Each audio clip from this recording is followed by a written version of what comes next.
Hello friends, स्वागत है आपका अपना यूट्यूब चैनल साबिर क्लासेस में। तो प्यारे बच्चे, अभी आप लोग जितने भी स्टूडेंट क्लास 10वीं का सेकंड शिफ्ट में आप लोग यानी कि द्वितीय पाली में मैथ का एग्जाम देने जा रहे, तो मैथ पाली द्वितीय पाली का मैथ का बिल्कुल 100% वायरल पेपर है। ये सारे क्वेश्चन 100% पूरा का पूरा लड़ेगा। और इस वीडियो में प्यारे बच्चे हम ऑब्जेक्टिव प्लस सब्जेक्टिव आपको दोनों क्वेश्चन बताएंगे और साथ में आपको पीडीएफ भी ना डाउनलोड करने के लिए बताएंगे। तो इसीलिए वीडियो को देख के जाइएगा, यही सारे क्वेश्चन रहने वाले हैं। प्यारे बच्चे, इससे पहले आपको बता दें कि इसमें आप लोग को पूरा का पूरा बताएंगे। 3 घंटा 15 मिनट का टाइम दिएगा। 100 नंबर का आपका एग्जाम होगा। 210 सेट कोड है प्यारे बच्चे सेकंड सीटिंग का। इससे पहले वीडियो को स्टार्ट करने से पहले वीडियो पे नया आए वीडियो को लाइक कर दीजिएगा। साथ में चैनल को सब्सक्राइब नहीं किए सब्सक्राइब कर लीजिएगा। इस वीडियो को शेयर नहीं किए तो शेयर जरूर से कर लीजिएगा प्यारे बच्चे। तो चलिए स्टार्ट करते हैं और वीडियो को पूरा देख के जाइएगा। यही सारे क्वेश्चन रहने वाले हैं प्यारे बच्चे सेकंड सिटी में। देखिए, एक शंकु की ऊंचाई 12 सेंटीमीटर, आधार की त्रिज्या 3 सेंटीमीटर, तो शंकु का आयतन क्या होगा? सीधे इसका करेक्ट आंसर आपका हो जाएगा सी नंबर, यानी कि 36 पाई हो जाएगा। साइन पाई बटे 3 का मान क्या होगा? सीधे इसका आपका 2 नंबर का करेक्ट आंसर हो जाएगा √3/2 हो जाएगा। देखिए, आपका मूल बिंदु से 4,5 की दूरी क्या है? बिल्कुल 3 नंबर का सीधे करेक्ट आंसर आपका हो जाएगा √41 हो जाएगा। किसी बाह्य बिंदु से वृत्त पर खींची गई स्पर्श रेखा की लंबाई क्या होगी? चौथा नंबर का सीधे करेक्ट आंसर चौथा का आपको बी नंबर लगाने के समान होगा बिल्कुल इसका। पांचवा नंबर के बिंदु ए और बिंदु ए माइनस बी के बीच की दूरी क्या होगी? सीधे 5 नंबर का आपको करेक्ट आंसर 5 का आपको डी नंबर लगा लेना, यानी कि बी एवं सी दोनों हो जाएगा। अगले नंबर क्वेश्चन कहता है बिंदु 4,3 किस चतुर्थांश में स्थित है? तो बिल्कुल 6 नंबर का सीधे करेक्ट आंसर 6 का क्या हो जाएगा? 6 का आपको ए नंबर लगाने की प्रथम में स्थित है, बिल्कुल इसका लगा लेना है। किसी वृत्त की परिधि 4 सेंटीमीटर हो तो वृत्त के व्यास क्या होगा? बिल्कुल इसका तो 7 नंबर का जी है, बिल्कुल 7 का आपको सी नंबर लगा लेने के आपका क्या हो जाएगा? वो हो जाएगा 14 हो जाएगा। दो वृत्तों की परिधियों का अनुपात 4:3 अनुपात हो तो उनकी त्रिज्याओं का अनुपात क्या होगा? तो जी हाँ, बिल्कुल 8 नंबर का करेक्ट आंसर आपका हो जाएगा बी नंबर, यानी कि 4:3 हो जाएगा। द्विघात बहुपद एक्स स्क्वायर माइनस 5 का शून्यक क्या होगा? 9 नंबर का जी हाँ, बिल्कुल करेक्ट आंसर हो जाएगा सी नंबर आपको लगा लेने की √5,5। वीडियो को लाइक जरूर से कर लीजिएगा प्यारे बच्चे। साथ में चैनल पे नए आए चैनल को सब्सक्राइब कर लीजिएगा। भाज्य ए और भाजक बी के लिए ए प्लस बी ए बराबर बी क्यू प्लस आर, तो आर के लिए सत्य क्या होगा? बिल्कुल 10 नंबर का सीधे 10 का सी नंबर लगाने की जाएगा, बिल्कुल करेक्ट आंसर। निम्न में से कौन अपरिमेय है? बिल्कुल 11 नंबर का सीधे करेक्ट आंसर है 11 का आपको ए नंबर, यानी कि 5/5 हो जाएगा।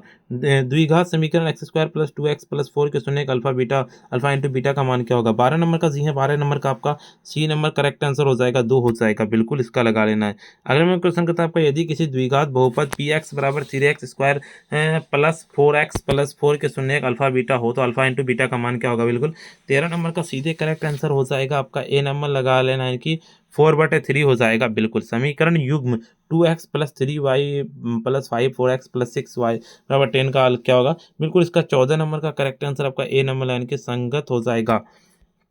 देखिए, आपका अगले नंबर क्वेश्चन की ओर चलते हैं। त्रिभुज ए बी सी में त्रिभुज डी ई एफ समरूप त्रिभुज ए बी सी क्षेत्रफल वर्ग इतना हो तो 25 वर्ग centimetre, B C 2.3 centimetre, E F की लंबाई क्या होगी?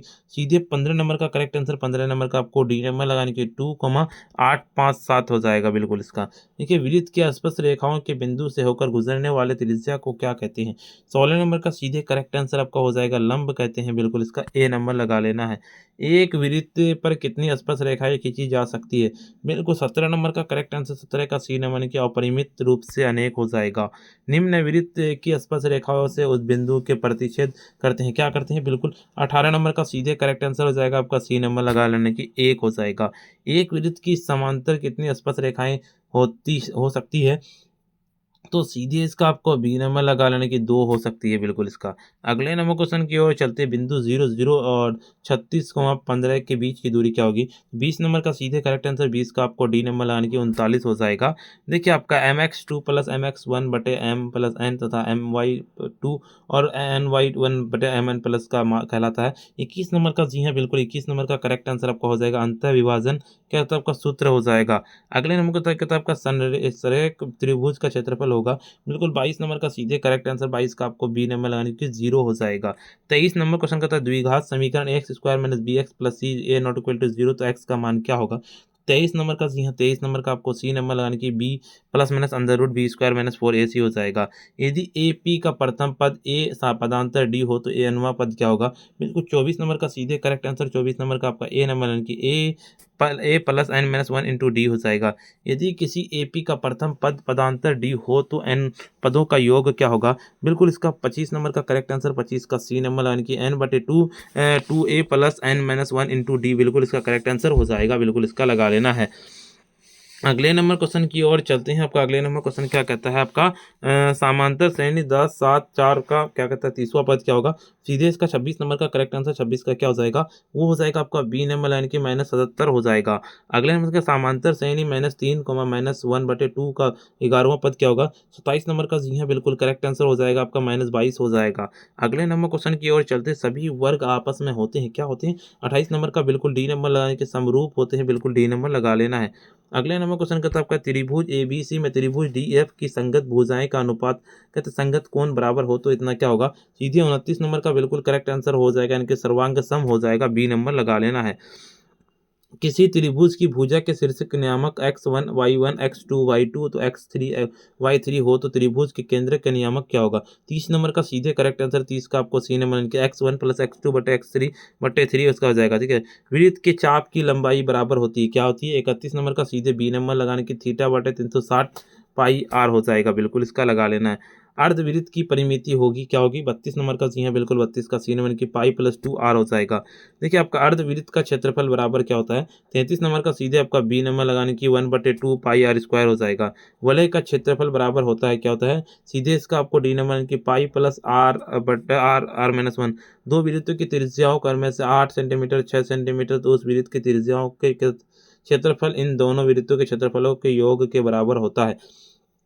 तो सीधे करेक्ट आंसर इसका आपका सी नंबर लगाने की 10 हो जाएगा। अगले नंबर क्वेश्चन की ओर चलते हैं। उस वृत्त का व्यास ज्ञात करें जिसकी परिधि 44 सेंटीमीटर है। 36 नंबर का जी है बिल्कुल करेक्ट आंसर आपका बी नंबर लगाने की 14 हो जाएगा। अगले नंबर क्वेश्चन करता है एक वृत्त के चतुर्थांश का क्षेत्रफल ज्ञात कीजिए जिसमें परिधि 22 हो। बिल्कुल 37 नंबर का सीधे करेक्ट आंसर आपका सी नंबर यानी कि 77 सेंटीमीटर बटे 8 कॉस 60 प्लस 1 बटे कॉस 60 माइनस 1 का मान क्या होगा? 38 नंबर का सीधे आपका बी नंबर लगाने की -3 बटे माइनस 3। यदि थीटा बराबर 45 डिग्री हो तो cos square theta minus sine square theta का मान क्या होगा? 39 नंबर का सीधे करेक्ट आंसर आपका सी नंबर यानी कि 0 हो जाएगा। 40 नंबर क्वेश्चन करता है sine square 63 plus sine square 27 cos square 17 plus cos square 73 का मान क्या होगा? तो बिल्कुल इसका करेक्ट आंसर आपका हो जाएगा बी नंबर यानी कि 1 हो जाएगा। देखिए आपका sec theta plus ten theta 1 minus sine theta बराबर क्या होगा? 41 नंबर का सीधे करेक्ट आंसर हो जाएगा कॉस थीटा हो जाएगा। डी नंबर लगा लेना है। 1 प्लस टेन स्क्वायर ए बटे 1 प्लस कॉट स्क्वायर ए बराबर क्या होगा? 42 नंबर का सीधे करेक्ट आंसर आपका डी नंबर की 10 स्क्वायर ए हो जाएगा। देखिए आपका सेक स्क्वायर थीटा का मान क्या होगा? 43 नंबर का सीधे सी नंबर यानी कि 1 प्लस 10 स्क्वायर थीटा हो जाएगा। देखिए 1 प्लस कॉट स्क्वायर थीटा क्या होगा? 44 नंबर का सीधे आपका बी नंबर यानी कि कोसेक स्क्वायर थीटा हो जाएगा। कहता आपका 26 बटे कॉट 64 का मान क्या होगा? 45 नंबर का सीधे 45 नंबर का सी नंबर की पी हो जाएगा। ठीक है आपका। अगले नंबर क्वेश्चन कहता है निम्न में से कौन सी प्रायिकता का मान नहीं हो सकता इनमें से? तो इनमें से जो प्रायिकता का मान नहीं हो सकता -1 नहीं हो सकता, कभी भी संख्या माइनस में नहीं होगा। ठीक है। अगले में दो मित्र एक सिक्के को उछालते हैं यदि उनमें से एक जीतने की प्रायिकता का मान 0.71 है तो दूसरे के जीतने की प्रायिकता का मान क्या हो जाएगा? तो सीधे आपका बिल्कुल करेक्ट आंसर 47 नंबर का आपको सी नंबर लगाने की जाएगा 0.29 हो जाएगा। किसी परीक्षण की अधिकतम एवं न्यूनतम परमाणुओं का अंतर कहलाता है। 48 नंबर का सीधे 48 का आपको डी नंबर लगाने के परिसर हो जाएगा। 49 नंबर क्वेश्चन करता है माध्य माध्यक और बहुलक का सही संबंध क्या है? 49 नंबर का सीधे करेक्ट आंसर 49 का सी नंबर लगा लेना। करेक्ट आंसर क्या हो जाएगा? माध्य बहुलक त्रिमाध्यिका हो जाएगा। देखिए आपका 503 222 का बहुलक क्या होगा? 50 नंबर का जी हाँ बिल्कुल करेक्ट आंसर आपका डी नंबर की 2 हो जाएगा 2 हो जाएगा। ठीक है आपका। यदि एक उगर्द खंबे की लंबाई ऊंचाई तथा उसकी भूमि पर छाया का क्या कहता है आपका? उसकी भूमि पर छाया का लंबाई समान हो तो सूर्य का उन्नयन कोण क्या होगा? सीधे इसका आपको सी नंबर यानी कि 45 डिग्री हो जाएगा। यदि ए और बी दो ऐसे न्यूनकोण साइन ए बराबर कॉस बी ए प्लस बी क्या होगा? तो 52 नंबर का सीधे करेक्ट आंसर हो जाएगा 90 डिग्री हो जाएगा। 53 नंबर क्वेश्चन के बिंदु 4-1 2, 3 के बीच की दूरी क्या होगी? 53 नंबर का सीधे करेक्ट आंसर 53 का डी नंबर लाने के 2√5 हो जाएगा। देखिए आपका, देखिए दो बेलनों की त्रिज्याओं का अनुपात 1:2 हो तो उनकी ऊंचाइयों का अनुपात 5/3 उनके आयतनों का अनुपात क्या होगा? सीधे 54 नंबर का आपका करेक्ट आंसर 54 का आपको लगा लेना सी नंबर लाने की 5:12 हो जाएगा। यदि 1 4 x 5 हो तो 12 का माध्य 7 हो तो x का मान क्या होगा? 55 नंबर का सीधे करेक्ट आंसर 55 का आपको लगा लेना सी नंबर लगाने की 13 हो जाएगा। अगले नंबर क्वेश्चन कहता है कि tan 30 sin 30 cot 60 cosec 30 का मान क्या होगा? 56 नंबर का सीधे 56 का आपको बी नंबर लगाने की 1/3 हो जाएगा। अगले नंबर क्वेश्चन की ओर चलते, एक घन का संपूर्ण पृष्ठ का क्षेत्रफल 216 सेंटीमीटर स्क्वायर है तो इसका आयतन क्या होगा? 57 नंबर का सीधे 57 का आपको डी नंबर लगा लेना, क्या हो जाएगा आपका 216 सेंटीमीटर क्यूब हो जाएगा। निम्नलिखित में से कौन सा द्विघात समीकरण नहीं है? तो 58 नंबर का बिल्कुल करेक्ट आंसर 58 का आपको डी नंबर हो जाएगा। √2x + 3 स्क्वायर 2x² + 5 एक समान ऊंचाई वाले दो बेलनों का आयतनों का अनुपात 9:16 हो तो उनके वक्र पृष्ठीय क्षेत्रफलों का अनुपात क्या होगा? ये नंबर लगा लेने की 3:4 हो जाएगा बिल्कुल। देखिए आपका, यदि P5 6 बिंदु A65 हो तो इससे शामिल होने वाले रेखाखंड AB हो तो मध्य बिंदु तो y बराबर क्या होगा? तो 60 नंबर का सीधे आपको बी नंबर लगाने के 7 हो जाएगा। अगले नंबर क्वेश्चन की ओर चलते, दो लगातार संख्याओं का मौसो है क्या है? दो लगातार संख्याओं का मौसो पूछा गया है तो बिल्कुल इसका करेक्ट आंसर हो जाएगा बी नंबर लगा लेने की 1 हो जाएगा। देखिए दो क्रमिक सम संख्याओं का HCF का मौसो क्या होगा? तो बिल्कुल इसका करेक्ट आंसर सी नंबर लगा लेने की 2 हो जाएगा। दो या दो से अधिक अभाज्य संख्याओं का मौसो क्या होगा? तो 83 नंबर का सीधे 63 नंबर का आपका ए नंबर यानी कि 1। देखिए दो लगातार विषम संख्याओं का मौसो क्या हो जाएगा? तो बिल्कुल इसका करेक्ट आंसर आपका हो जाएगा 1 हो जाएगा, बिल्कुल इसका लगा लेना है। देखिए आपका दो सह अभाज्य संख्याओं का HCF क्या होगा? 65 नंबर का सीधे करेक्ट आंसर आपका ए नंबर यानी कि 1 हो जाएगा। देखिए आपका, यदि ए और बी अभाज्य संख्या हो तब इनका LCM क्या होगा? 66 नंबर का सीधे 66 का आपको सी नंबर की A/B हो जाएगा। देखिए आपका, छोटी से छोटी भाज्य और अभाज्य संख्याओं के HCF LCM का गुणनखंड होगा। 67 नंबर का सीधे 67 का आपको लगा लेना, डी नंबर लगाने के आपका 8 हो जाएगा। दो संख्याओं का गुणनफल 8670 हो तो उनका मौसो 17 हो तो उनका लॉसो होगा, क्या होगा? तो बिल्कुल इसका लगा लेना है कि आपका 68 नंबर का 68 का डी नंबर लगाने की 510 हो जाएगा। अगले नंबर क्वेश्चन की ओर चलते, 6 8 22 का लॉसो और मौसो का अनुपात क्या होगा? 79 नंबर का डी नंबर लगाने की 12:3 हो जाएगा, बिल्कुल इसका लगा लेना है। देखिए संख्याओं 50 60 का HCF और LCM क्या होगा? बिल्कुल इसका डी नंबर यानी कि 3000 लगा लेना है। यदि 65 तथा 117 का HCF 65 मीटर 117 रूप में होता है, m का मान क्या होगा? 71 नंबर का सीधे 71 का बी नंबर लगाने के 2 हो जाएगा, बिल्कुल इसका लगा लेना है। देखिए यदि HCF 392 3216 हो तो LCM इतना क्या होगा? सीधे 72 नंबर का करेक्ट आंसर 72 का आपको ए नंबर लगाने की 15 75 84 हो जाएगा। यदि x का तथा 45 का 990 हो तो 905 हो तो x का मान क्या होगा? 73 नंबर का सीधे 73 का सी नंबर लगाने की 10 हो जाएगा। यदि HCF क्या कहता है आपका? यदि HCF 2520 और 6600 120 LCM इतना हो तो इसका K का मान क्या होगा? 74 नंबर का सीधे 74 का मान डी नंबर लगाने की जगह 550 हो जाएगा। देखिए यदि दो संख्याओं का मौसो 25 तथा लौसो 50 हो तो संख्याओं का गुणनफल क्या होगा? संख्याओं का जब हम गुणनफल निकालेंगे ना तो ए नंबर हो जाएगा 1250 हो जाएगा, बिल्कुल इसका लगा लेना है। अगले नंबर की, यदि दो संख्याओं का मौसो 15 तथा लौसो 30 हो तो संख्याओं का गुणनफल क्या हो जाएगा? 76 नंबर का सीधे करेक्ट आंसर आपका ए नंबर हो जाएगा, यानी कि 450 हो जाएगा।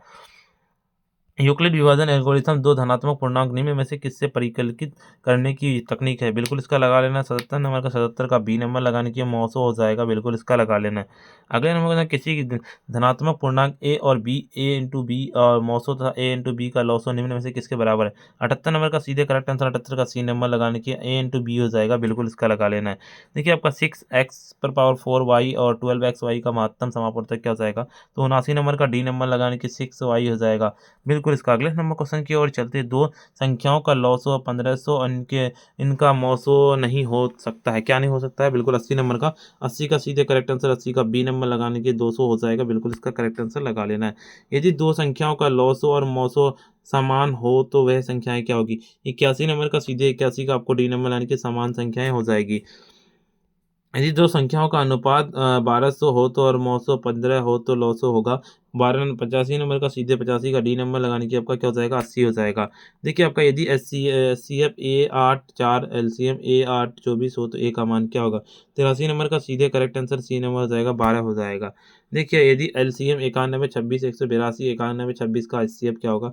84 नंबर का सीधे करेक्ट आंसर आपका सी नंबर यानी कि 13 हो जाएगा। अगले नंबर क्वेश्चन की ओर चलते हैं। एक्स पर पावर 6 वाई क्यूब तथा एक्स स्क्वायर वाई पर 5 का लॉस हो क्या हो जाएगा। 85 नंबर का सीधे डी नंबर लगाने के एक्स पर पावर 6 और डी पर पावर वाई हो जाएगा। निम्नलिखित में से कौन अभाज्य संख्या इनमें से अभाज्य संख्या पूछा गया है, बिल्कुल इसका लगा लेना सी नंबर लगाने की 11। निम्नलिखित में से कौन अभाज्य संख्या इनमें से 87 नंबर का सीधे 23 हो जाएगा, डी नंबर लगा लेना। 88 नंबर के निम्नलिखित में से कौन अभाज्य संख्या है। आपका 88 का पूछा गया है क्या अभाज्य संख्या, बिल्कुल 88 का करेक्ट आंसर आपका ए नंबर यानी कि 29 हो जाएगा। 30 नंबर क्वेश्चन की वजह कौन सा युग्म सहअभाज्य है 89 नंबर का, बिल्कुल इसका डी नंबर यानी कि 2184 हो जाएगा। अगले नंबर क्वेश्चन का था आपका कि 5005 कितने अभाज्य गुणनखंड है। 90 नंबर का सीधे करेक्ट आंसर आपका डी नंबर लगाने की जगह 7 हो जाएगा। देखिए आपका है 96 का अभाज्य गुणनखंड क्या होगा, बिल्कुल 91 नंबर का सीधे सी नंबर की 2 पावर 5 इंटू 3 हो जाएगा। देखिए आपका 3825 के अभाज्य गुणनखंड 3 का अधिकतम घातांक क्या होगा। 93 नंबर का आपका ए नंबर लगाने की जगह 2 हो जाएगा। 93 नंबर क्वेश्चन का तब है कि 6050 का अभाज्य गुणनखंड 5 का अधिकतम घातांक क्या होगा। सीधे 93 नंबर का आपको सी नंबर लगाने की 5 हो जाएगा। देखिए आपका 94 के अंदर 1440 का अधिकतम घात क्या होगा। सीधे इसका आपको डी नंबर लगाने की 5 हो जाएगा। देखिए आपका अगले नंबर क्वेश्चन की ओर चलते हैं। आपका 625 का अभाज्य गुणनखंड में 5 का घात क्या होगा। बिल्कुल 95 नंबर का सीधे करेक्ट आंसर आपका हो जाएगा बी नंबर हो जाएगा यानी कि 5 4 हो जाएगा। अगले नंबर क्वेश्चन करता है कि 3825 का अभाज्य गुणनखंड क्या है। 96 नंबर का सीधे सी नंबर यानी कि 2 पर पावर 3 इंटू 5 पर पावर 2 इंटू 17 हो जाएगा। 156 के अभाज्य गुणनखंड में 2 का घात होगा। 97 नंबर का सीधे आपका बी नंबर लगाने के 2 हो जाएगा। 98 नंबर क्वेश्चन 360 के अभाज्य गुणनखंडों के सभी गुणनखंडों का घातों का योगफल क्या होगा। 98 नंबर का सीधे सी नंबर लगाने की जगह 6 हो जाएगा। देखिए आपका 140 का अभाज्य गुणनखंड क्या हो जाएगा, बिल्कुल 99 नंबर का बी नंबर लगा लेना यानी कि क्या हो जाएगा 2 पर पावर 2 इंटू 5 इंटू 7 हो जाएगा। देखिए संख्या 032 को PYQ के रूप में लिखने पर प्राप्त क्या होगा। सीधे इसका आपका हो जाएगा क्या हो जाएगा आपका 100 नंबर का सी नंबर हो जाएगा आपका यानी कि 2990 हो जाएगा बिल्कुल इसका। चलिए फिर अच्छा इतना ही क्वेश्चन था। अभी तक वीडियो को अगर लाइक नहीं किया ना वीडियो को लाइक कर दिए, साथ में चैनल को सब्सक्राइब नहीं किए सब्सक्राइब कर लीजिए। इस वीडियो को अगर आप शेयर नहीं किए तो शेयर कर दीजिए प्यारे बच्चे। और ठीक है, और बता दें पीडीएफ कहाँ से आपको डाउनलोड करना है। सेकंड सीटिंग का आंसर की कहाँ से डाउनलोड कर पाइएगा। उसको डाउनलोड करने के लिए सिंपली आपको अपने फ़ोन के गूगल या क्रोम ब्राउज़र पर सिंपली आपको आ जाना है और आपको आकर के सर्च करना पड़ेगा क्या प्यारे बच्चे। देखिए इस तरह से आपको सेकंड सीटिंग का डाउनलोड करने के लिए आंसर की आपको sabirclasses.com सर्च कर देना है। इसी तरह से जैसे सर्च कीजिए आपके सामने इस तरह का इंटरफेस खुलेगा और देखिए आप लोगों को यहाँ पे आंसर की दिखेगा, आंसर की बिल्कुल क्लास 10th का दिखेगा ना, बिल्कुल इसी तरह से बिल्कुल आंसर की वाला पे क्लिक करेंगे। जैसे इस पे हम क्लिक करेंगे ना तो देखिए थोड़ा सा ऊपर की ओर चलेंगे। देखिए यहाँ पे आप लोगों को दिख रहा होगा क्लास 10th मैथ का दिख रहा होगा सेकंड सीटिंग का, बिल्कुल इसका सेकंड सीटिंग वाले पे क्लिक करना है। जैसे इस पे क्लिक करेंगे देखिए इस तरह का इंटरफेस खुल के आ जाएगा। ऊपर की ओर चलेंगे स्क्रॉल डाउन करते हुए यहाँ पूरा दिया हुआ है, सभी सेट का आंसर की यहाँ पे अपडेट कर दिया जाएगा, जाके देख लीजिएगा। ऊपर की ओर चलेंगे स्क्रॉल डाउन करते हुए और देखिए आपको सेट ए से लेकर के सेट जे तक सारा सेट का आंसर की यहाँ पे अपडेट कर दिया गया है। सिंपली क्लिक हेयर पे क्लिक कीजिए जिस भी सेट का डाउनलोड करना है। ऊपर की ओर चलेंगे, अगर हिंदी का फर्स्ट सीटिंग या फिर सेकंड सीटिंग का देखना है, उर्दू का देखना है, हिंदी का सेकंड सीटिंग देखना देख सकते हैं, मैथ का देख सकते हैं। और अगर आप चाहते हैं कि सर मैथ का हमको वायरल क्वेश्चन पेपर चाहिए, ऊपर की ओर चलेंगे थोड़ा सा इसी में, ठीक है। आप लोगों का देखिए मैथ का वायरल क्वेश्चन पेपर यहाँ पे दिया हुआ है, ठीक है। वायरल क्वेश्चन पेपर देख सकते हैं, सब्जेक्टिव भी यहाँ पे दिया हुआ है। सिंपली जाइए और देख लीजिए प्यारे बच्चे। वीडियो को लाइक नहीं किया वीडियो को लाइक कर दीजिए, साथ में चैनल को सब्सक्राइब कर लीजिए, इस वीडियो को शेयर कर दीजिए प्यारे बच्चे। आज का वीडियो इतना ही, फिर मिलते हैं हम नेक्स्ट वीडियो में।